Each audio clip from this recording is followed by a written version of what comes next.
Oi, eu sou Josi Oliveira, sou contadora de histórias e eu idealizei um projeto, uma série com 5 vídeos que se chama Estas Mulheres, contando a história de mulheres importantes para o Mato Grosso do Sul. Um projeto apoiado pela Lei de Emergência Cultural, a Lei Aldir Blanc, a Fundação de Cultura de Mato Grosso do Sul, o Governo do Estado e o Governo Federal.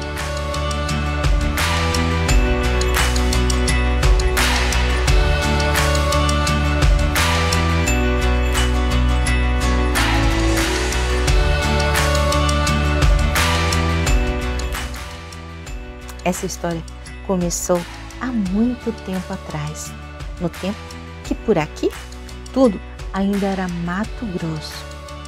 Depois de muito tempo só é que foi acontecer a divisão do estado.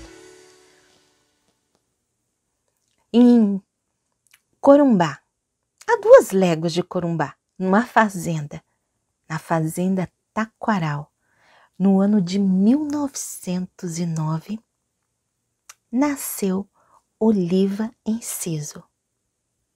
A fazenda Taquaral era para Oliva um lugar maravilhoso. Haviam flores, árvores frondosas com orquídeas e ninhos de passarinho. Havia macacos, onça parda, onça pintada. Havia também coatis, caxinguelês, veados e cobras enormes. O seu pai criava gado, cavalo, porco, galinha, patos brancos e marrecos de penas coloridas. E a casa de Oliva era muito grande, espaçosa. O chão era de terra batida. O telhado, tranças de palha. E havia uma sala grande, 2 quartos, um salão que dava para a cozinha, onde tinha um fogão enorme e também o refeitório. A 60 metros dali havia o córrego e mais para frente ele ia se espraiando e era onde os gados iam beber água. Também havia um tronco de árvore enorme. E Oliva adorava subir naquele tronco que chegava quase na outra margem do rio. E ela ficava ali abraçada ao tronco só para ver a água correr. Ela brincava muito. Mas com 6 anos ela teve que se mudar para Corumbá, porque as suas irmãs precisavam estudar. Então, elas foram. Deixaram para trás a fazenda Taquaral. O seu pai ficou trabalhando na fazenda. E todos os sábados à noitinha ele ia para Corumbá para ficar junto da família. Era o dia também que os carros de boi iam carregados de lenha e madeira para a usina elétrica. Oliva aprendeu a ler e escrever com seu tio Lucas, assim como a mãe dela. Depois ela foi para a escola. No ensino primário, ela adorava as professoras e também os balanços. Sim, porque na escola dela tinham 3 balanços, um pequeno, um médio e um grande. E Oliva, mesmo sendo pequenininha, ela queria ir no balanço grande. E ela lembra do vento no rosto. E quando o vento passava um pouco mais forte, o balanço saía do compasso. E aí ela sentia aquele frio na barriga, aquele medo que a gente sente, sabe? Mas ainda continua, porque é corajoso. Então, era assim que acontecia com Oliva. Depois ela foi para a escola do professor Neri. E ele um dia mandou que ela recitasse uma poesia, Borboleta, na festinha da escola. A Oliva não quis e não queria mais voltar para a escola. Depois o professor Neri mandou que ela lesse um discurso no desfile de 7 de setembro. Se negou, não foi e também não teve quem fizesse Oliva voltar para a escola. Não. E ficou então brincando. Passava o seu tempo só brincando, vadiando. Subia em árvores, tarumãs, árvores frutíferas, goiabeira, pé de manga. Fugia para brincar às margens do rio Paraguai e passava o dia inteiro, quando podia também, brincando de pega-pega até a noite na frente de casa. Mas estudar, Oliva não queria. Assim ela chegou até os seus 14 anos, que foi também nessa idade que ela perdeu o seu pai. O seu pai, que era um homem forte, saudável, ficou doente e em uma semana faleceu. Uma judiação, uma tristeza só. E no dia seguinte do falecimento, o dono da fazenda, que o pai considerava um amigo de verdade, confiava no homem, chegou e entregou para a mãe de Oliva 5.000 cruzeiros. Quando a mãe perguntou sobre os bens do marido, o gado e outros bens, sabe o que o homem disse? A senhora é uma mulher muito trabalhadeira e saberá muito bem cuidar de suas filhas. Que traição! Que traição! Então o cunhado de Oliva, que morava em Campo Grande com a irmã, foi para Corumbá, buscou Oliva e suas irmãs e sua mãe e as trouxe para morar em Campo Grande. Oliva, quando chegou em Campo Grande, não gostou da cidade. Achou feia, escura, esburacada. Mas de manhã, no outro dia, quando o sol nasceu, aí ela ficou encantada. Uma cidade clara, fresca, até perfumada. Sim, pelo cheiro das guaviras. Oliva nem sabia que em Campo Grande ela iria passar o resto da sua vida e que a cidade a acolheria como filha. Mas ela era ainda muito novinha para imaginar isso. Na sua família também não era de costume irem à missa, mas havia uma vizinha, a dona Eliana, que ia todas as primeiras sexta-feiras do mês na missa e passava na casa dos Enciso para convidá-los. Oliva, que não era a filha mais velha, nem a filha caçula, ficava incumbida de acompanhar a senhora na igreja. Oliva não gostava nem um pouco. Ia muito contrariada, mas ia. Depois de umas 3 vezes de acompanhar a senhora, ela encontrou no carro um livrinho que se chamava Manual da Donzela Cristã. Não era um livrinho de orações, era um livrinho de pensamentos e orientações. Oliva começou a ler o livro uma vez, pegou na outra sexta-feira, leu mais um pouquinho. E na terceira vez que ela começou a ler o livro, ela começou a gostar da leitura. E aí ela já se sentia ansiosa durante a semana toda para que a dona Emiliana chegasse logo e a levasse à missa. Um dia, ela lendo o livro, leu que estava lá escrito assim: um dia Deus irá lhe pedir contas do que fizeste com os dons que ele lhe deu. Que dons Deus havia dado para Oliva? Ela ficou pensando. E aí, quando chegou em casa, pediu para o seu cunhado matriculá-la na escola. Ele já tinha tentado fazer isso diversas vezes e ela se negava. Então, ele não perdeu tempo. foi, no mesmo dia, fazer a matrícula dela no Colégio Spencer. Ela começou a estudar. E quando ela iria entrar no ginasial, ela fez um exame para admissão no Instituto Pestalozzi. Passou. E chegou em casa com a lista de materiais. Matrícula, mensalidade, livros, uniforme.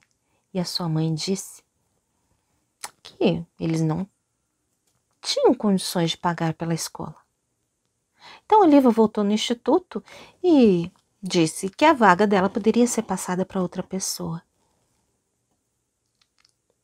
Então, lhe falaram, não, pague-nos o que você pagava na escola anterior. Voltou para casa, contou para a mãe. A mãe, não dá.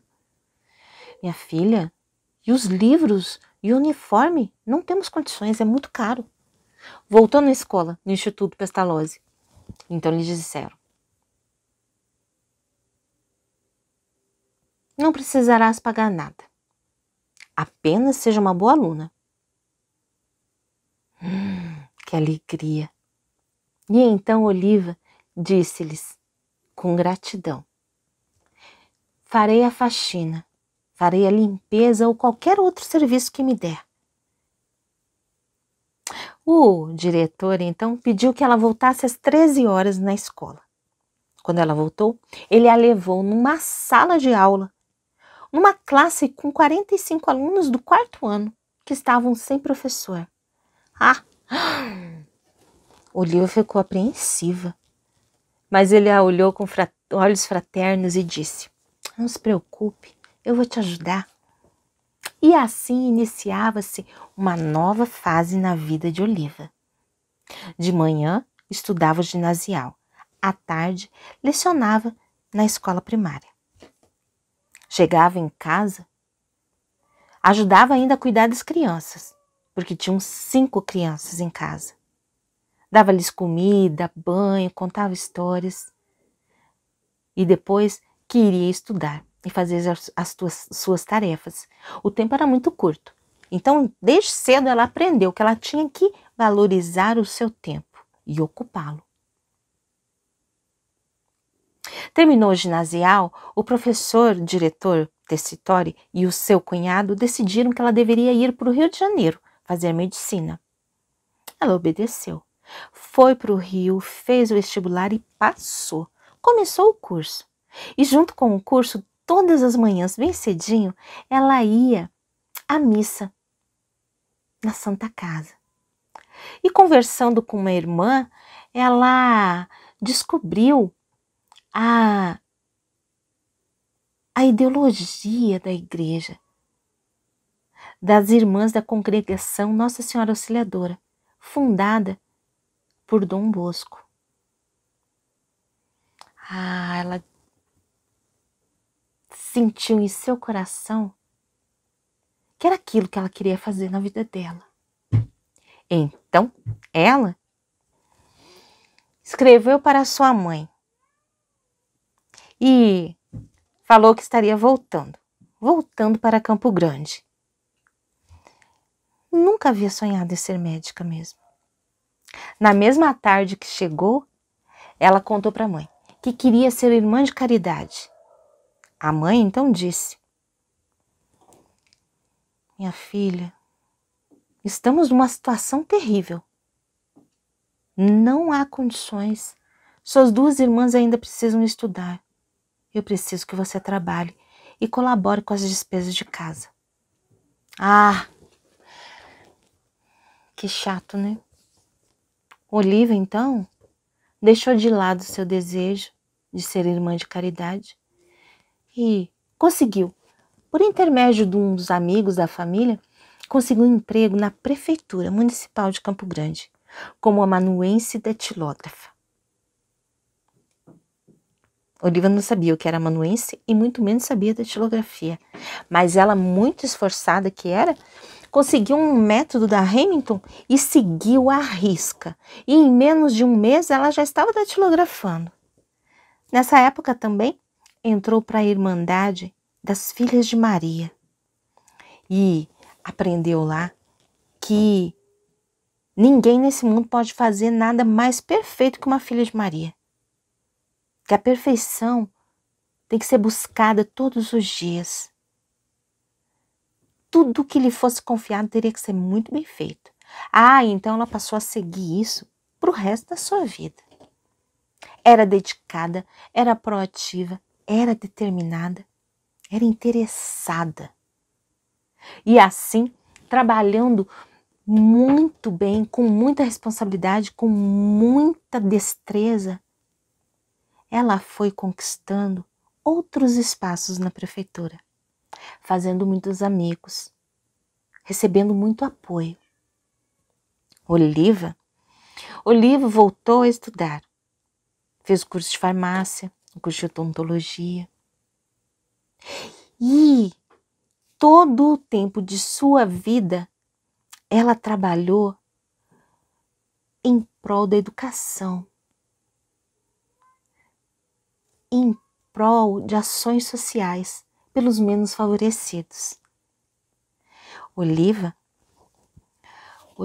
foi pioneira na política, foi a primeira vereadora de Campo Grande e a primeira deputada estadual pelo estado de Mato Grosso. Foi também responsável por instituições de cunho social e educacional, tanto educação básica como também profissional. Oliva não descansava. Se ela colocava uma ideia na cabeça dela que era boa para a população, ela ia atrás. Nem que dessem um chá de cadeira nela, ela não se importava. Ela levava o seu crochêzinho e lá ficava, até conseguir ser recebida. E falar das suas propostas. E ela conseguia. Era danada que só. Consegui porque sabiam que ela era capaz de fazer tudo muito bem feito. Oliva também era poetisa, escritora. Ocupou a cadeira de número 22 na Academia Sul-Mato-Grossense de Letras.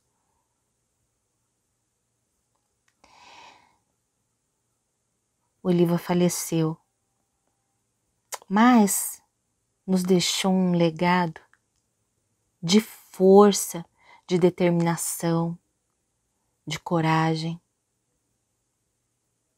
de profissionalismo. Oliva não enriqueceu-se com bens materiais, não.